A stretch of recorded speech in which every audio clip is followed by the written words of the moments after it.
Et salut à tous, c'est Ultima. Je vous propose une petite vidéo, un dernier build sur cette alpha 0.8. Avant de commencer, je tenais à vous dire un grand merci de m'avoir suivi au travers des live Twitch, au travers de mes vidéos. Ça m'a fait énormément plaisir de voir les abonnés grimper un par un, les vues grimper un par un, vos commentaires qui étaient super sympas, qui étaient super encourageants. J'espère que sur la prochaine alpha, vous continuerez à regarder mes vidéos. Moi je vais continuer à en faire parce que ça m'a vraiment fait plaisir. Donc voilà. Dernière vidéo, je vous propose un build sur le glaive Stalactos, un build Drain Tank, c'est-à-dire qu'on va aller en mêlée, on va faire beaucoup de dégâts et on va survivre grâce au lifesteal, c'est-à-dire grâce à la vie qu'on va récupérer, qu'on va voler. Autour de quasiment un seul effet, à savoir le geyser. C'est vraiment cette mécanique qu'on va chercher à sublimer. On va jouer beaucoup autour de ça. Donc, pour commencer les anneaux, j'expliquerai un peu la façon de jouer en parallèle. Donc le geyser, obligatoire, on va faire, à chaque tour on va chercher à faire un spell eau puis un spell feu.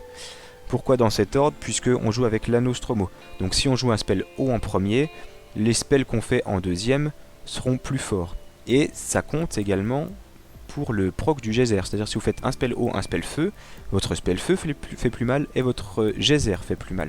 Donc si votre geyser fait plus mal, vous regagnez plus de vie. Voilà, c'est un peu ça la mécanique, c'est pour ça qu'on joue dans cet ordre-là. Alors on aurait pu jouer avec l'équivalent en feu, d'accord? Sauf que, vu qu'on a parmi nos spells de dégâts sont les spells feu. C'est ceux qui font le plus mal. Notamment les deux là, qui font des dégâts incroyables quand on est entouré de 3 ou 4 ennemis. Et celui-ci permet de lifesteal si on est déphasé, on sera quasiment tout le temps déphasé. Donc s'il fait plus mal, on regagne plus de vie encore une fois. C'est pour ça qu'on préfère jouer, même si ça donne de la magie, de la maîtrise eau, le proc des 30% va se faire sur nos spells feu. D'accord? C'est pour ça qu'on préfère jouer dans cet ordre là. L'Anorore est là pour plusieurs effets, quasiment tout est bon. Déjà ses stats sont très bonnes, de la magie feu on aime. Vitalité, puissance de héros, on va quand même aller au corps à corps, donc on va utiliser notre attaque, on va utiliser nos PV. Et le 50% à nos affinités, qui veut dire que le geyser fait plus mal. Si le geyser fait plus mal, on regagne encore une fois plus de vie. Le boom boom est là pour plusieurs choses. Déjà il faut savoir que les compagnons qu'on a, à part Fire Risk est là pour de la maîtrise eau mais qui est bougeable, hein, parce que étant donné, la maîtrise eau fonctionne sur le geyser, toujours le même principe, plus de dégâts, plus de lifesteal, mais en soi on le sort quasiment jamais, donc à la limite lui il est bougeable. Sinon, oui, les compagnons qu'on a, c'est un peu du mid-shield. C'est des compagnons qui vont très vite mourir. Très vite mourir, donc nous donner 2 PA dans la réserve, faire proc l'Anorore, et vous allez voir que Astral, on en a besoin. On a besoin d'état. Voilà pour les anneaux. Les pourcentages d'explosion sont les bienvenus également, puisque on joue avec le brass artiste. Je vous ai dit que très vite, on va jouer des compagnons qui vont très vite mourir, proc de l'Astral, ce qui fait qu'à chaque tour, on va taper pour proc une explosion. Notre positionnement, rendu beaucoup plus facile grâce au déphasage, c'est le seul atout du glaive Stalactos. C'est pour ça que ce build est si viable pour lui, c'est que là où des persos comme Juste Lame qui profitent très bien habituellement de ce genre de setup sont désavantagés. Stalactos a l'avantage lui d'aller très facilement chercher les 3 cibles nécessaires au proc du geyser. J'en étais où? Donc ce positionnement rendu facilité se synergise bien avec les procs d'explosion. Vous pourrez choisir quelle cible aller auto-attaque et comment proc au mieux votre explosion. Si vous êtes déjà au milieu de la mêlée, vous pourrez d'abord faire vos spells pour proc le geyser, pour sortir ensuite et faire proc une explosion à un autre endroit, ou au même endroit. Là-dessus vous aurez assez de choix, et ça fait vraiment plaisir d'avoir ce tel confort de mobilité pour une classe comme le Yop, et de pouvoir plus facilement poser nos dégâts qu'avec le Juste Lame. Voilà un peu pour cette partie là. Au niveau des spells, donc c'est très simple, ça ressemble pour le coup là, ça ressemble un peu au Juste Lame dans la façon de jouer. L'Algarade pour de la pioche ainsi que la morsure glaciale, voilà, les deux spells pour piocher. Et sinon on est sur des combinaisons de spells, on va essayer à chaque tour de faire un spell eau, un spell feu, et vous allez voir que très souvent, même on arrive à faire 2 fois ce combo. Donc à proc 2 geyser. Pourquoi? Puisque ces spells là en mêlée coûtent 0, enfin voire coûtent 1, 2, voire 0. D'accord. Celui-là, vu qu'on n'a pas le passif du juste lame, c'est assez rare. Donc il coûte peu cher, d'accord. Et on a beaucoup de spells qui mettent des PA dans la réserve. Donc c'est très facile d'avoir un tour où on joue 2 spells, on fait proc, et le tour d'après de réussir à jouer 4 spells. Jouer 4 spells, 2 proc de geyser, des jauges qui montent assez vite. On va jouer très rapidement Rémus et Chuchette. Ils peuvent sortir dès le tour 3, les deux. Les deux peuvent sortir dès le tour 3. S'ils sortent les deux dès le tour 3, ça vous permet quoi? Ça vous permet déjà de faire beaucoup de dégâts avec les explosions de la Chuchette. D'accord. Ça vous permet de régénérer un peu avec Rémus. Le temps que vos compagnons meurent, vous, ça vous permet de souffler un peu. Et ça vous fait proc de l'astral et des PA en réserve pour pouvoir faire des tours à 2 geysers. Et donc vous rendre vraiment la tâche très facile. Ce qui fait qu'à partir du tour 5, vous avez fait déjà énormément de dégâts et vous êtes full life. Voilà. C'est comme ça que se joue le deck.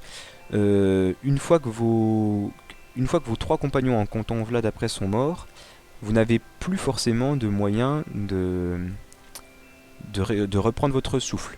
Si vos adversaires sont encore tous vivants et tous autour de vous, là il va falloir bien optimiser votre gestion de PA afin que vos geysers vous permettent de survivre. D'accord.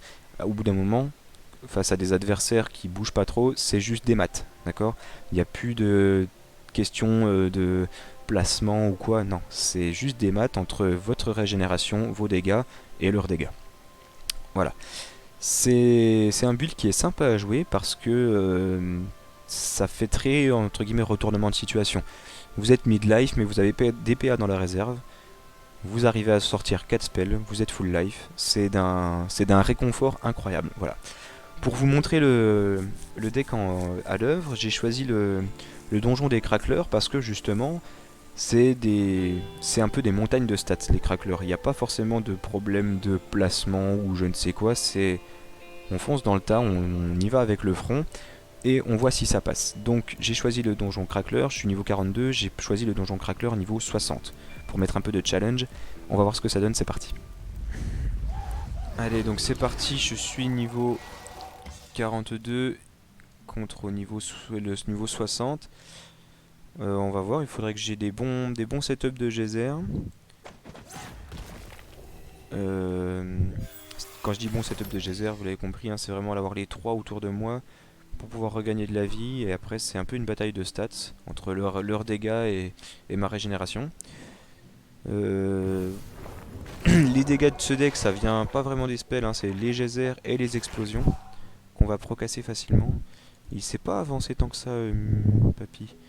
Alors, si je me mets là, il va TP là, ils vont me taper tous les 3, je vais prendre cher en soi, ok. Mais si je me mets là, 1, 2, 3, 1, 2, 3. Si je me mets là, il va s'avancer sans pouvoir me taper, et moi prochain tour je pourrais le taper. Donc je pense que ça c'est le move. Et je continue à lui en mettre plein la tête. Je me suis peut-être gouré dans mes calculs, mais je dirais que c'est ça le move. Là il va s'avancer juste là. Ah non, il se TP quand même, ok. Ah mais oui, il y avait celui-là à 3, j'avais pas compté. My bad. Comment il se met lui? Dans tous les cas, j'ai le déphasage, donc voilà, je vais pouvoir commencer à... Bon bah j'ai même pas besoin de déphaser, là je suis bien. Alors, j'ai perdu 400 HP, j'ai 8 PA 9 avec ça. Est-ce que je peux faire proc 2 fois le geyser? Ça coûte 4 et 4, 8 et 2, 10. Donc non, je peux pas faire 2 proc dans le même tour là. C'est pas dramatique. Parce que... Alors... Il va falloir que je fasse... ça. Je vais mettre huilé, comme ça je vais faire un proc d'explosion en plus. Je suis pas hyper low life, donc ça va. Voilà. Je prépare le prochain avec le dégât haut et une petite explosion. Voilà. Je vais quand même regagner pas mal de vie sur le tour. Et bon, je waste 2 PA, c'est juste ça, j'aurais pas dû consommer les PA, j'ai mal compté. C'est le temps que les automatismes du build rentrent. Voilà, je fais encore des petites erreurs de PA. Lui, des fois il va se TP, des fois non. Bon, ça change pas grand chose. Là, j'ai 7 PA. Je vais juste faire 4 et 2, je pense. Ou même 4 et 3 pour piocher.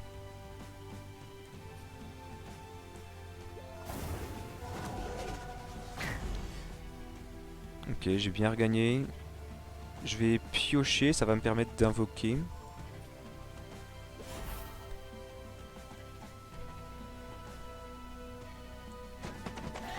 J'invoque Chuchette qui... Bon, elle va faire qu'un tour, hein, Chuchette. Mais l'avantage d'invoquer sitôt, c'est quoi? D'une part, elle va prendre un peu de dégâts. Donc ça va me permettre de respirer. D'autre part, elle va mourir. Elle va appliquer Astral sur tout le monde grâce au ring. Et à partir de là, je pourrai proc des explosions beaucoup plus facilement. Donc allez-y, lâchez-vous les gars.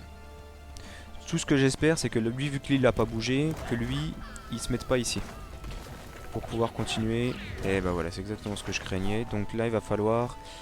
là, je vais pas avoir de proc de sustain sur ce tour. Donc ce que je vais faire, c'est que je vais me mettre ici. Ils vont être que 2 à pouvoir me taper, du coup, et... on va voir ce qu'on arrive à faire. Vu que je peux pas proc de geyser qui soigne, je vais juste setup un tour à 2 geysers. Le prochain tour à 2 geysers. Voilà. On utilise un peu les dégâts du déphasage et de l'explosion. Je vais invoquer ici pour pouvoir régénérer. Voilà. Ok. Prochain tour, ce serait bien. J'espère qu'ils vont bien setup. Pareil, Remus va mourir. Il remet un astral. Ok, donc là il a waste ses 240 d'attaque. Et je vais pouvoir faire proc 2 geysers, bien remonter mes HP. Par contre je suis obligé de ne pas lui mettre mon auto-attaque. C'est pas dramatique en soi. Ok, donc là je fais d'abord ça. Voilà, 88 plus 3 fois 114. Je suis à 5 PA. Je vais lui mettre très très cher.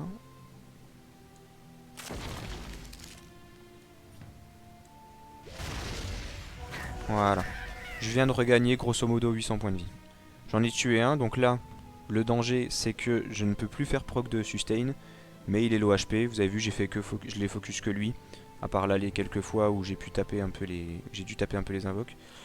Donc à partir de là ça devrait aller. Donc là j'ai fait un tour incroyable, hein, parce que j'ai beaucoup régénéré, j'ai fait énormément de dégâts de zone avec les explosions. J'ai encore un astral sur lui, donc une explosion, plus un huilé dans la main. Donc je suis bien, je peux faire 2 et 4, et c'est tout je pense. Alors ça fait plus de dégâts, donc c'est peut-être mieux de faire ça, et de remettre un 3 derrière avec mes PA qui restent, ouais. Ce spell fait plus de dégâts. Voilà le geyser. Et l'explosion. Voilà. Donc j'ai pas regagné de vie. Mais voilà, j'ai tué l'invoque. Il a pas de quoi me tuer en 1 ni même en 2 tours. Il regagne des shields, c'est juste ça qui est embêtant.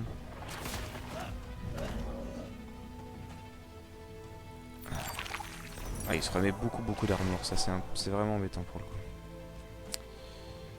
Je fais un tour assez faible là. Même si avec le huilé il va reprendre une explosion. Ok. Prochain tour il devrait mourir. Ok. Oh, c'était quand même plus close que je le pensais sur la fin. Donc vous voyez que dès qu'on a pu accès à de la régénération, et bah ça devient plus compliqué. Néanmoins le build est très fort. J'avais quand même voilà, 18 levels de retard sur le boss. Il y a peut-être moyen de peaufiner sur certains spells. Je trouve que mes rotations pour l'instant sont assez clean. J'ai pas de problème de pioche grâce au spell d'eau qui fait piocher à 5. Une fois qu'on a un peu de PA dans la réserve, ce qui arrive très vite, on arrive à le comboter pour faire des tours pleins toujours avec des geysers. Et l'Algarade qui, même si on n'a pas le passif du Juste Lame, permet quand même de refaire sa main assez facilement. Voilà. J'espère que cette dernière vidéo vous a plu. N'hésitez pas à laisser un pouce bleu, un commentaire.